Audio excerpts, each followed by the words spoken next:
নমস্কার, রিপাবলিক বাংলার Facebook page এবং ইউটিউব চ্যানেলে আপনাদের প্রত্যেককে স্বাগত। আপনাদের সঙ্গে আমি রয়েছি এলিনা এবং আমার সঙ্গে রয়েছেন আমার ভিডিও জার্নালিস্ট অমিত নাথ। প্রত্যেক দিন আমরা বিভিন্ন খবরের আপডেট নিয়ে আপনাদের সামনে হাজির হই। আপনারা জানেন যে রিপাবলিক বাংলার ডিজিটাল দুনিয়ায় বিভিন্ন খবরের আপডেট, ফেসবুক কন্টেন্ট, বিভিন্ন ছবি আপনারা দেখতে পান। এই মুহূর্তে সব থেকে বড় খবর যে রয়েছে সেটা আমাদের জন্য তো আনন্দের বটেই, গোটা দেশের জন্য এই কোথাও গিয়ে নতুন বছরের সেরা উপহার হতে চলেছে। তা আগামী 22শে জানুয়ারি রাম মন্দিরের উদ্বোধন রয়েছে। বহু প্রতীক্ষিত এই মন্দিরের উদ্বোধন নতুন বছরের শুরুতে, তা নিয়ে অপেক্ষায় প্রহর গুনছে গোটা দেশবাসী। আগামী 22 তারিখ প্রতিষ্ঠা হবে রামলালার। রামলালাকে তার মন্দিরে প্রতিষ্ঠা করা হবে। বিশ্বের তৃতীয় বৃহত্তম মন্দির হচ্ছে এই রাম মন্দির। বহু লড়াই, বহু সংগ্রাম, বহু রাজনীতি, বহু বিতর্ক জড়িয়ে রয়েছে এই রাম মন্দির নির্মাণের পেছনে। তবে সব শেষে কিন্তু একেবারে আলোর দেখা মিলেছে। অযোধ্যায়, উত্তরপ্রদেশের ফৌজদারি অঞ্চলের যে অযোধ্যা ছোট্ট শহর, যে শহরকে আমরা রামচন্দ্রের জন্মভূমি হিসেবে চিনি, সেই রামচন্দ্রের জন্মভূমিতেই রাম মন্দিরের প্রতিষ্ঠা, রামলালাকে প্রতিষ্ঠা করা হবে। তা নিয়ে ইতিমধ্যেই তো চলছে অযোধ্যায় সাজো সাজো রব। ইতিমধ্যে আমাদের প্রতিনিধি, রিপাবলিক বাংলার প্রতিনিধিরা পৌঁছে গিয়েছেন অযোধ্যায়। প্রত্যেকটা লাইভ কভারেজ আমরা সবার আগে তুলে ধরবো। তবে একটু না বললেই নয়, এই যে রাম মন্দিরের প্রতিষ্ঠাতা, এই রাম মন্দিরের নির্মাণ, এর পিছনে কিন্তু জড়িয়ে রয়েছে বহু ইতিহাস। আর সেই ইতিহাসের পাতা যদি আমরা ঘেঁটে থাকি তাহলে উঠে আসবে কলকাতার নাম। কারণ এই রাম মন্দির নির্মাণের জন্য যারা লড়াই করেছিলেন, যারা মূলত লড়াই চালিয়ে গিয়েছিলেন, তারা কলকাতার দুই বঙ্গ সন্তান রামকুমার কোঠারি এবং শরৎ কুমার কোঠারি, যাদের নেতৃত্বে গত 1990 সাল, আজ থেকে বহু বছর আগের কথা, 1990 সালের 2রা নভেম্বর অযোধ্যার হনুমান গড়ির গলিতে একেবারে লড়াই চলেছিল, সংগ্রাম চলেছিল।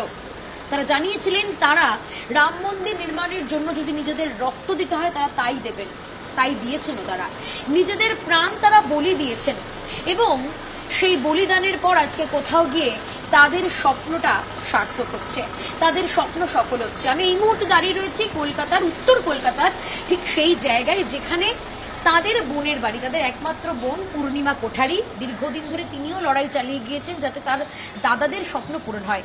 এই তার বাড়ি, পূর্ণিমা কোঠারির বাড়ি, একেবারে পাথুরিয়াঘাটা স্ট্রিটের বাড়ি তাদের রয়েছে। এছাড়াও রামকুমার কোঠারি এবং শরৎ কুমার কোঠারি এবং তার বোন পূর্ণিমা কোঠারি বাবা মায়ের সঙ্গে যে বাড়িতে থাকতেন সেটি একেবারে উত্তর কলকাতার, খাস উত্তর কলকাতার আহিরিটোলার বিকে পার্কে, সেখানেই তাদের আদি বাড়ি ছিল।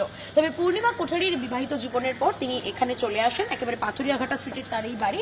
সেই বাড়িতেই দাদাদের স্মৃতি বিজড়িত প্রত্যেকটা ঘরে রামকুমার কোঠারি এবং শরৎ কুমার কোঠারির বিভিন্ন স্মৃতি জড়িয়ে রয়েছে। তাদের ছবি, তাদের পাওয়া স্মারক, মেমেন্টো, বিভিন্ন জিনিসপত্র ছড়িয়ে রয়েছে। আজকে আমরা পূর্ণিমা কোঠারির সঙ্গে সরাসরি কথা বলেছিলাম। রিপাবলিক বাংলায় এক্সক্লুসিভ সাক্ষাৎকার দিয়েছেন তিনি। তবে সাক্ষাৎকার দিতে গিয়ে, কথা বলতে গিয়ে চোখের জল বাদ মানেনি তার। আবেগপ্রবণ হয়ে পড়েছিলেন তিনি, কথা জড়িয়ে যাচ্ছিল তার, আনন্দে চোখে জল এসে গিয়েছিল। কারণ তার দাদাদের যে স্বপ্ন, যে লড়াই, সেই লড়াইয়ের ফলাফল তারা পেতে চলেছেন। আগামী 10 তারিখেই পরিবার সহ পূর্ণিমা কোঠারি তারা চলে যাবেন অযোধ্যায়। কারণ 22 তারিখের এই মুহূর্ত, এই আবেগঘন মুহূর্ত, এত বড় মুহূর্তের সাক্ষী তারা থাকতে চাইছেন, যে কারণে একেবারে বলা যেতে পারে 12 দিন আগেই তারা পৌঁছে যাচ্ছেন অযোধ্যাতে। এবং তারা জানিয়েছেন, পূর্ণিমা কোঠারি, তার সঙ্গে আমি কথা বলেছিলাম নিজে, তিনি আমাদের জানিয়েছেন যে সত্যি এটা একটা বিরাট মুহূর্ত, আর সেই মুহূর্তের সাক্ষী থাকতে চাইছেন তারা। কোনো একটা সময়, একটা সেকেন্ডও তারা নষ্ট করতে চাইছেন না। এই বাড়ি ঘিরে বহু স্মৃতি জড়িয়ে রয়েছে। এই বাড়ি, যে বাড়ি, একটু ছবিটা দেখাই, এখানে বাড়ি তো রয়েছে কিন্তু একেবারে সোজা দিক দিয়ে এলে পাথুরিয়াঘাটা স্ট্রিট, উত্তর কলকাতার যে পাথুরিয়াঘাটা স্ট্রিট রয়েছে, সেই পাথুরিয়াঘাটা স্ট্রিটের বাড়িতেই থাকেন পূর্ণিমা কোঠারি। এবং তার কাছ থেকে বিভিন্ন গল্প কথা শুনলে বোঝা যাবে যে তার দাদারা এই রাম মন্দির নির্মাণের জন্য কতটা লড়াই করেছিলেন, কত রক্ত তারা দিয়েছিলেন।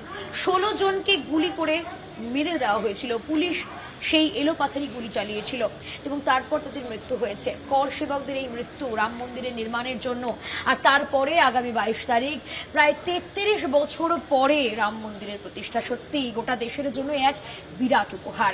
পূর্ণিমা কোঠারি, তার সঙ্গেও কিন্তু আমরা বিভিন্ন কথা বলেছি, তার গল্প শুনেছি, তার দাদারা কেমন ছিলেন, কিভাবে এই লড়াই চলেছিল, সমস্তটা আমরা জেনেছি।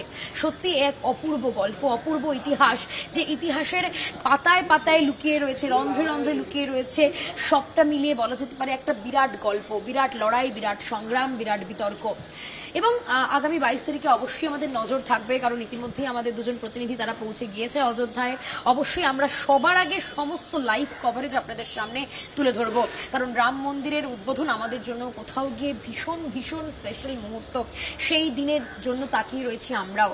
অবশ্যই সেই পরিস্থিতির দিকে আমাদের নজর থাকবে। তবে অন্যান্য খবরের জন্য অবশ্যই আপনারা নজর রাখবেন রিপাবলিক বাংলার ফেসবুক পেজ আর অবশ্যই রিপাবলিক বাংলার ফেসবুক পেজ এবং ইউটিউব চ্যানেল রয়েছে, সেই ইউটিউব চ্যানেলটিকে সাবস্ক্রাইব করতে ভুলে যাবেন না। পাশে থাকা বেল আইকনটা ক্লিক করে দেবেন, কারণ সমস্ত খবরের আপডেট সবার আগে পাওয়ার জন্য আপনাদের অতি অবশ্যই নজর রাখতে হবে রিপাবলিক বাংলার ফেসবুক পেজে এবং ইউটিউব চ্যানেলে। নানা ধরনের কন্টেন্ট দেখার জন্য লাইক করুন, শেয়ার করুন আমাদের ফেসবুক পেজ, সাবস্ক্রাইব করুন আমাদের ইউটিউব চ্যানেল। পাশাপাশি অন্যান্য ব্রেকিং নিউজের জন্য অবশ্যই চোখ রাখুন রিপাবলিক বাংলায়।